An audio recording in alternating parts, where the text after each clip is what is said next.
नमस्कार दोस्तों, स्वागत है आप सभी का आपके अपने चैनल मूव ऑन स्टडी में। आज मैं आप लोगों के सामने झारखंड एकेडमिक काउंसिल के द्वारा जो एग्जामिनेशन चल रहा है, तो फ्रेंड्स आप लोग का हिस्ट्री का पेपर आप लोग का 9 अप्रैल को होने हैं, जो काफ़ी महत्वपूर्ण है। तो उससे पहले आप लोगों को मैं रिकॉल करवाने के लिए आ चुका हूँ फर्स्ट टर्मिनल का क्वेश्चन लेके, जो काफ़ी महत्वपूर्ण हो सकता है। ये जो मैं ऑब्जेक्टिव जो बताऊँगा ना, तो उसमें आप लोग को 1 में 4 मिलेगा, इसलिए आप लोग मस्ट भी वॉच कीजिए इसे। तो चलिए मैं स्टार्ट करता हूँ। इससे पहले वीडियो में मैं पूरे अपलोड कर चुका हूँ, इंस्ट्रक्शन आप लोग पढ़ लेंगे। तो चलिए फ्रेंड्स स्टार्ट करते हो। देखिए, निम्नलिखित बहुकल्पित प्रश्नों में सही विकल्प का चयन करने। फ्रेंड्स ऑब्जेक्टिव रहेगा, OMR शीट पे आप लोग को देना। क्वेश्चन फर्स्ट, हड़प्पा सभ्यता की खोज किसने की? तो हड़प्पा सभ्यता की जो खोज किया गया है, हम लोग पढ़ते आ रहे हैं बचपन से, दयाराम साहनी ने किया था। दयाराम साहनी ने किया था। लेकिन फ्रेंड्स मैं कुछ एक्स्ट्रा बताने के लिए मैं आया हूँ स्पेशल। तो हड़प्पा सभ्यता की खोज स्पेशल 1921 में दयाराम साहनी ने किया था। अब यह किस नदी के किनारे स्थित है? तो अगर क्वेश्चन आता है तो यह रावी नदी के किनारे स्थित है। क्लियर है। अब आता है राखल दास बनर्जी, इन्होंने मोहनजोदड़ो का खोज किया था। फ्रेंड्स क्वेश्चन आता है मोहनजोदड़ो की खोज किसने किया था? राखल दास बनर्जी ने। कब किया था? 1922 में। अब मोहनजोदड़ो जो है वह सिंधु नदी के किनारे अवस्थित है। क्लियर है। तो चलिए नेक्स्ट क्वेश्चन। अब देखिए नेक्स्ट क्वेश्चन क्या लिख रहा, तौलने की इकाई के रूप में सिंधुवासी किस अंक या उसके गुणक का व्यवहार करते थे? तो तौलने की इकाई के रूप में सिंधुवासी जो है ना, वह 16 का, यानी फ्रेंड्स 16 का यूज करते हैं। 16 उसका एक इकाई होता था जिससे गुणक कहते थे, तो उसी का वो सब यूज करते थे। क्लियर है। अब नेक्स्ट क्वेश्चन की मैं चलता हूँ। हड़प्पा सभ्यता किस युग से सभ्यता थी? तो आप लोग को मैं बता देना चाहता हूँ, हड़प्पा सभ्यता जो था ना, कांस्य युगीन सभ्यता था। क्या था फ्रेंड्स? कांस्य युगीन सभ्यता। यानी कि हड़प्पा सभ्यता में सबसे पहले कांस्य खोजा गया था, इसलिए कांस्य युगीन सभ्यता कहते हैं। क्लियर है। यानी इसे हड़प्पा सभ्यता का कुल 3 नाम है। पहला हड़प्पा सभ्यता है, दूसरा सिंधु घाटी सभ्यता, दूसरा क्या है फ्रेंड्स? सिंधु घाटी सभ्यता। अगर क्वेश्चन आता है सिंधु घाटी सभ्यता, इसका नाम क्यों पड़ा? क्योंकि इसका मैक्सिमम पार्ट्स सिंधु नदी के किनारे अवस्थित है। कौन सी नदी के किनारे? सिंधु घाटी नदी के किनारे स्थित है, इसलिए। और इसके साथ साथ इसे कांस्य युगीन सभ्यता भी कहते हैं। क्लियर है। चलिए सबसे पहले अब नेक्स्ट क्वेश्चन, हड़प्पा किस नदी के किनारे स्थित है? देखिए पहला में मैं बताने का प्रयास किया था, तो आप लोग याद रखेंगे फ्रेंड्स, हड़प्पा हड़प्पा हड़प्पा जो रावी नदी के किनारे स्थित है। कहाँ पे? ये रावी नदी के किनारे स्थित है। अगर फ्रेंड्स अगर क्वेश्चन आता है सिंधु नदी के किनारे कौन सा स्थित है, तो सिंधु नदी के किनारे याद रखेंगे आप लोग, मोहनजोदड़ो।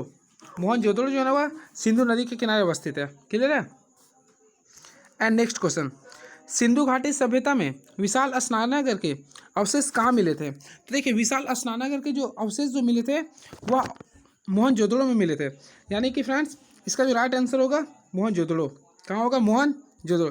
देखिए यहाँ पे एक क्वेश्चन ध्यान रखिएगा, सिंधु घाटी सभ्यता में विशाल स्नानागार के अवशेष कहाँ मिले थे? तो अगर सिंधु घाटी सभ्यता बोलेगा तो मोहनजोदड़ो मानना पड़ेगा। क्या मानना पड़ेगा? मोहनजोदड़ो। लेकिन अगर फ्रेंड्स अगर क्वेश्चन में बोलता भारत में सबसे बड़ा कहाँ मिले? तो भारत में मिले थे राखीगढ़ी में। कहाँ मिला था? राखीगढ़ी में। क्लियर है। And very next question, Sindhu घाटी सभ्यता में सबसे विशाल नगर कौन सा था? तो मैं आप लोग को बता देना चाहता हूँ, सिंधु घाटी सभ्यता में जो सबसे विशाल नगर थे फ्रेंड्स, वह मोहनजोदड़ो थे। कौन से थे? मोहनजोदड़ो थे। तो देख सकते हैं ऑप्शन नंबर बी होगा। क्लियर है। सबसे विशाल नगर कौन से थे? मोहनजोदड़ो थे। And very next question, Kolkata में स्थित एशियाटिक सोसाइटी की स्थापना किस वर्ष की गई थी? तो मैं आप लोग को बता देना चाहता हूँ, कोलकाता में स्थित एशियाटिक सोसाइटी की स्थापना सर विलियम जोन्स के द्वारा 1784 में किया गया था। सर विलियम जोन्स के द्वारा, इसे आप लोग याद रख सकते हैं, सर विलियम जोन्स के द्वारा। क्वेश्चन आप लोग का मे भी चांसेस आ सकती है। नेक्स्ट क्वेश्चन, सिंधु घाटी की उत्तरी सीमा में क्या है? तो देखिए मैं एक क्वेश्चन में पूरे इसका ऑपरेशन कर देता हूँ ताकि आप लोग कन्फ्यूजन ना रहे। देखिए सबसे पहले लोग बचपन से पढ़ते आ रहे हैं डायरेक्शन, तो डायरेक्शन में आप लोग को ये पता होगा, नॉर्थ ईस्ट शॉर्ट पोस्ट, यानी कि न्यूज फुल फॉर्म NEWS। तो देखिए मैं आप लोग को बताता हूँ सिंधु घाटी सभ्यता के बारे में। सबसे पहले फ्रेंड्स याद रखिएगा, नॉर्थ में जो होता है एक साउथ में सात से साउथ, दास से दक्षिण, तो दक्षिण में होता है दैमाबाद। क्या होता है फ्रेंड्स? दैमाबाद। क्लियर है। उसके साथ साथ देखिए उत्तर में जो होता है फ्रेंड्स, हमेशा याद रखिएगा, उत्तर में होता है मांडा। क्या होते हैं? मांडा। उत्तर में होते हैं मांडा। और ईस्ट में जो होता है वह आलमगीर होते हैं। क्या होते हैं फ्रेंड्स? आलमगीर। और वेस्ट में जो होता है ना, वेस्ट में जो होते हैं वह दास नदी होते हैं। क्या होते हैं फ्रेंड्स? दास नदी या शुभ कांगडेर। तो यहाँ पे बोले ना सिंधु घाटी सभ्यता का उत्तर सीमा में क्या है, तो आप लोग ऑप्शन के अकॉर्डिंग चल सकते हैं। तो देखिए मांडा, तो ऑप्शन नंबर क्या चलेंगे? सी, यानी कि कौन सा हो गया? मांडा हो गया। क्लियर है। अगर बोलेगा ना यह किस नदी के किनारे स्थित है, तो चिनाब नदी के किनारे स्थित है। कौन सा नदी के किनारे? चिनाब नदी के किनारे। अब बता कौन सा शहर में? तो जम्मू एंड कश्मीर है, जम्मू कश्मीर में। क्लियर है।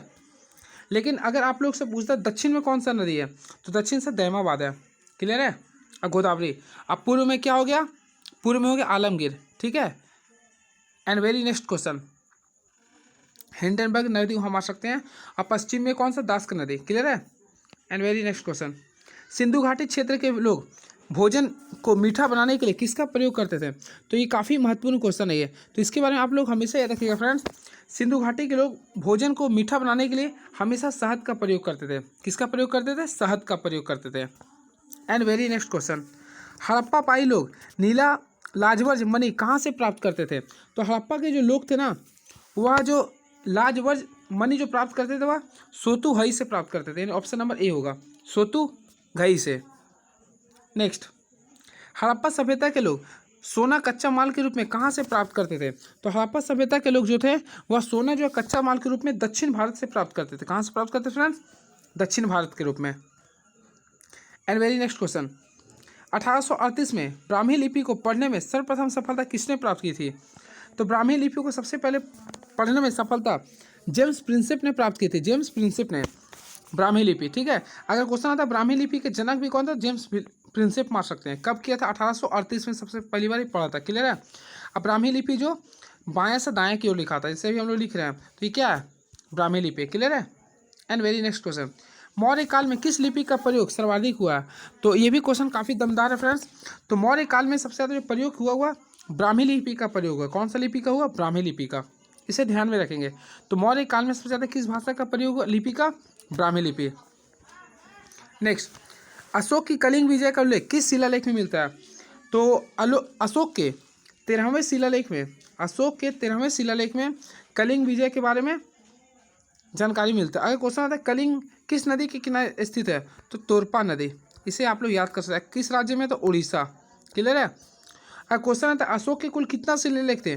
तो कुल 14 शिलालेख थे। कितना फ्रेंड्स? 14 शिलालेख थे, जिसमें कलिंग की जानकारी 13वां में मिलता है। और सबसे लंबा जो होता है वह 7वां था। 7वां जो था ना वह सबसे लंबा था। एंड वेरी नेक्स्ट, हाथी गुम्फा अभिलेख किससे संबंधित है? तो देखिए काफ़ी महत्वपूर्ण क्वेश्चन है ये, काफ़ी महत्वपूर्ण है ये। तो हाथी गुम्फा अभिलेख जो था ना वह खारवेल से संबंधित है। किससे संबंधित है फ्रेंड्स? खारवेल से। तो आप लोग लगा सकते हैं हाथी गुम्फा अभिलेख का संबंध खारवेल से थे। किससे थे? खारवेल से। And very next question, Rajgir कितने पहाड़ियों से घिरा हुआ है? तो राजगीर जो है ना वह आप लोग याद रखिएगा ना, कुल 5 पहाड़ियों से घिरा हुआ है। कुल कितना पहाड़ियों से घिरा फ्रेंड्स? कुल 5 पहाड़ियों से। क्लियर है। राजगीर कुल कितना पहाड़ियों से घिरा हुआ है? तो कुल 5 पहाड़ियों से घिरा हुआ है। And very next question, Pataliputra की स्थापना किसने किया था? तो पाटलिपुत्र का जो स्थापना किया गया था वह उदयन के द्वारा किया गया था। उदयन के द्वारा किया गया था पाटलिपुत्र का स्थापना। इसे आप लोग याद रखेंगे। क्लियर है। अब पटना का देखिए, पटना का अगर बोलेगा तो शेरशाह सूरी ने किया था। पटना का किया था फ्रेंड्स, शेरशाह सूरी ने किया था। क्लियर है। लेकिन वही अगर आप लोग से बोलता है पाटलिपुत्र का किसने किया था? तो उदयन ने किया था। अब अगर क्वेश्चन आपका उदयन, देखिए सबसे पहले आप लोग एक मैं ट्रिक पढ़ाता है, बाबू याद रखिए। बाब देखिए सबसे पहले हर्यक वंश के जो संस्थापक थे बिंबिसार थे, और उसके बेटे थे अजातशत्रु, और अजातशत्रु के पुत्र थे उदयन। क्लियर ना। अब ये सब जो है ना इस इन हर्यक वंश को पितृ हत्या भी कहते हैं, क्योंकि अजातशत्रु ने सबसे पहले अपने पिता का हत्या किया, और वही देख रेख उदयन ने भी अजातशत्रु का हत्या कर दिया था। क्लियर है। तो पाटलिपुत्र का स्थापना किसने किया था? उदयन ने किया था। ठीक है, 1541 में। And very next question, indica के रचयिता कौन है? तो देखिए काफ़ी महत्वपूर्ण क्वेश्चन है ये। तो इंडिका के जो रचयिता है फ्रेंड्स मेगास्थनीज है। तो मेगास्थनीज इंडिका के रचयिता है। क्लियर है। अब इसमें कश्मीर के इतिहास के बारे में जानकारी मिलती है। क्लियर है। अब विष्णु शर्मा जो है ना वह पंचतंत्र के लेखक हैं। पंचतंत्र के लेखक कौन है? विष्णु शर्मा है। उसके साथ साथ देखिए विशाख दस जो है ना वह मुद्रा राक्षस के हैं। मुद्रा राक्षस के हैं। क्लियर है।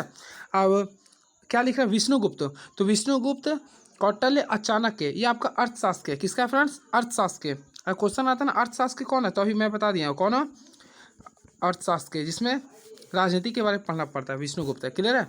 And very next question, Sarnath का स्तंभ किसने बनवाया? तो याद रखेंगे फ्रेंड्स, सारनाथ का जो स्तंभ है ना वह अशोक ने बनवाया था। किसने बनाया था? अशोक मौर्य ने बनवाया था। सारनाथ का स्तंभ किसने बनाया था? अशोक मौर्य ने बनाया था। अगर क्वेश्चन आता है सारनाथ कहाँ पे है, तो सारनाथ याद रखेंगे आप लोग। सारनाथ जो है ना वह गुजरात में स्थित, मध्य प्रदेश में स्थित है। कहाँ फ्रेंड्स? मध्य प्रदेश में। स्तंभ किसने बनवाया था?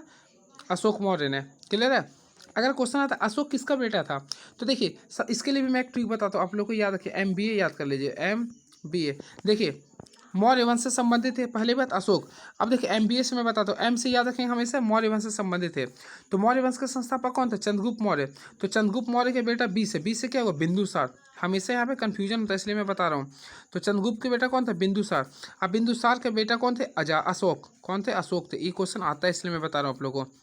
तो अशोक के पिता का क्या नाम था? बिंदुसार। क्लियर है? अब बिंदुसार के पिता का नाम क्या था? चंद्रगुप्त मौर्य। तो अशोक ने आपका सारनाथ का स्तंभ बनवाया था। क्लियर है? एंड वेरी नेक्स्ट क्वेश्चन, 187 से पूर्व अंतिम मौर्य सम्राट बृहद का वध किसने किया था? तो बृहद का जो वध किया था ना, वह हमेशा याद रखिएगा पुष्यमित्र शुंग ने किया था। पुष्यमित्र शुंग ने किया था। तो इसका ऑप्शन नंबर बी होगा। क्या होगा फ्रेंड्स? ऑप्शन नंबर बी होगा। यानी कि देखिए सबसे पहले आप लोग याद रखेंगे इसके बारे में, कुछ मैं एक्स्ट्रा बताता हूँ। देखिए फ्रेंड्स 187 से पूर्व में, यानी 187 से पूर्व में मौर्य वंश का अंतिम पतन हो गया था।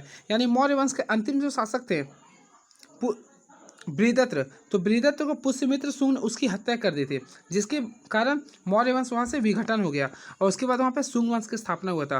अगर क्वेश्चन आता शुंग वंश के संस्थापक कौन थे, तो पुष्यमित्र शुंग थे।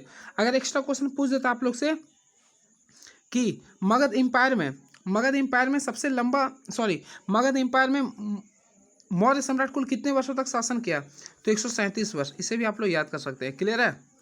एंड वेरी नेक्स्ट क्वेश्चन, देखिए महात्मा बुद्ध के जन्म किस स्थान पे हुआ था? तो ये तो फ्रेंड्स काफ़ी महत्वपूर्ण क्वेश्चन भी है और इजी भी है।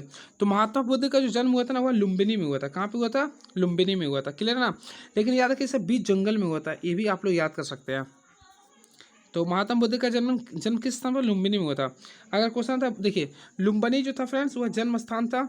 अब बोध गया था, ज्ञान प्राप्त हुआ था। कुशीनगर इसकी मृत्यु हुआ था। और श्रावस्ती में पहला ये अपना उपन्यास दिया था। क्लियर है? And very next question, Aurangzeb की मृत्यु कब हुई थी? तो देखिए औरंगजेब की जो मृत्यु हुआ था वह 1707 में हुआ था। इसे याद रख सकते हैं आप लोग। औरंगजेब की मृत्यु 1707 में हुआ था। क्लियर है? औरंगजेब की मृत्यु कब हुआ था फ्रेंड्स? 1707 में हुआ था। अब देखिए इसके बाद एक क्वेश्चन एक्स्ट्रा बता देता हूँ। देखिए औरंगजेब को जिंदा पीर भी कहते हैं। क्या कहते हैं फ्रेंड्स? जिंदा पीर भी कहते हैं। क्लियर है? And very next question, Dipavamsa और महावंश ग्रंथ किस देश से संबंधित है? तो देखिए दीपवंश और दीपवंश और महावंश, तो दीपवंश और महावंश जो ना वह श्रीलंका से संबंधित है। किस वंश से संबंधित, किस देश से संबंधित है? श्रीलंका से। And very next question, Mahatma Buddha की शिक्षाएं किसमें संकलित है? तो महात्मा बुद्ध की जो शिक्षाएं हैं वह आपका सुत्त पिटक में संबंधित है। यानी कि इसका ऑप्शन नंबर ए होगा। क्या होगा फ्रेंड्स? सुत्त पिटक में। क्लियर है? नेक्स्ट, अकबर की मृत्यु कब हुई? काफ़ी महत्वपूर्ण क्वेश्चन है ये। तो अकबर की जो मृत्यु हुई थी फ्रेंड्स 1605 में हुई थी। कब हुई थी? 1605 में हुई थी। महात्मा बुद्ध ने किस स्थान पर सबसे अधिक उपदेश दिए थे? तो महात्मा बुद्ध का पहला उपदेश था श्रावस्ती में, लेकिन सबसे मैक्सिमम जो दिया था वह सारनाथ में दिया था। कहाँ पे दिया था? सारनाथ में। And very next question, Awadh सूबा वर्तमान में किस राज्य में है? तो देखिए अवध जो सूबा होता है, सूबा यानी आप लोग देखे होंगे ये रामायण, तो ये उत्तर प्रदेश में आता है। कहाँ पे आता है? सूबा। अवध कहाँ आता है? अवध उत्तर प्रदेश में आता है। क्लियर है? नेक्स्ट, अकबर के द्वारा जारी किए चांदी के सिक्के को क्या कहते हैं? तो हमेशा याद रखेंगे अकबर के द्वारा जारी किए चांदी के सिक्के को दाम कहते हैं। क्या कहते हैं फ्रेंड्स? दाम कहते हैं। तो ऑप्शन नंबर बी होगा। एंड वेरी नेक्स्ट क्वेश्चन, आईने अकबरी के किस भाग में मनसबदारी का प्रयोग किया गया? तो आईने अकबरी के किस भाग में मनसबदारी का प्रयोग किया गया? तो फ्रेंड्स इसका जो राइट आंसर होगा मुल्क की आबादी। तो ऑप्शन नंबर सी होगा। मुल्क की आबादी में मनसबदारी का डिस्कशन किया गया। क्लियर है? अब क्वेश्चन आता है आईने अकबरी किसने लिखा? आप लोग कमेंट बॉक्स में लिखेंगे। विजयनगर का अपने स्थापना के लेकर पतन किस राज्य में के साथ संघर्ष हुआ था? तो देखिए विजयनगर का जो हुआ था ना वह बहमनी राज्य के साथ हुआ था। बहमनी राज्य के साथ हुआ था। ठीक है, बहमनी राज्य के साथ हुआ था। विजयनगर के किस शासक ने मुस्लिमों को सेना में शामिल किया था? तो देखिए विजयनगर किस शासक ने मुस्लिमों को सेना में शामिल किया था? तो इसका जो राइट आंसर होगा फ्रेंड देवराय द्वितीय ने, देवराय द्वितीय ने, यानी देवराय द्वितीय ने मुस्लिमों को सेना में शामिल किया था।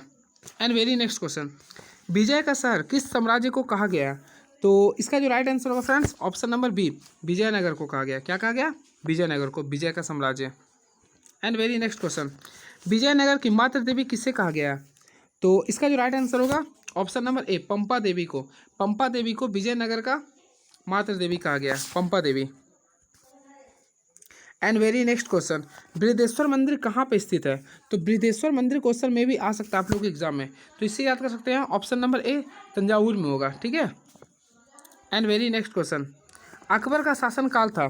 तो अकबर का जो शासनकाल था फ्रेंड्स आप लोग याद रखेंगे 1556 से 1605 था, 1556 से 1605 था।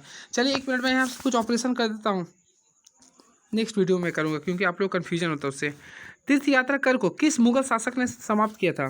तो तीर्थ यात्रा को जो समाप्त किया था वह अकबर ने किया था। कब किया था फ्रेंड्स? अकबर ने किया था। कब किया था? अगर क्वेश्चन आता तो 1563।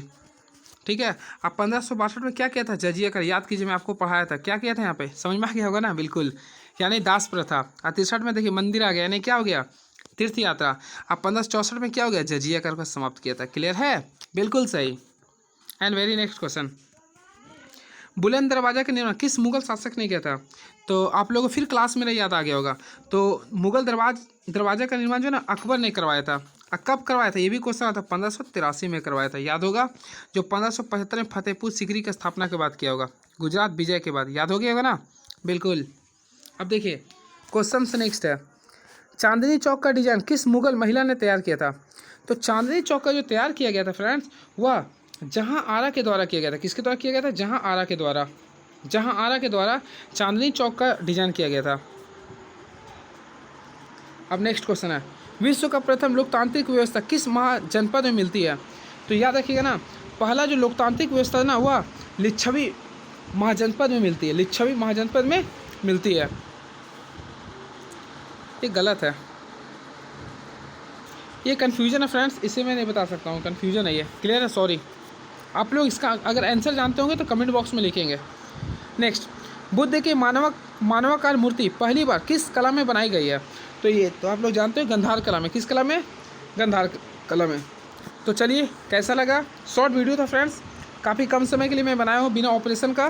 देख लीजिए, अगर आप लोग को ऑपरेशन चाहिए होगा तो कमेंट बॉक्स में लिखिएगा। ठीक है, चलिए, थैंक यू सो मच।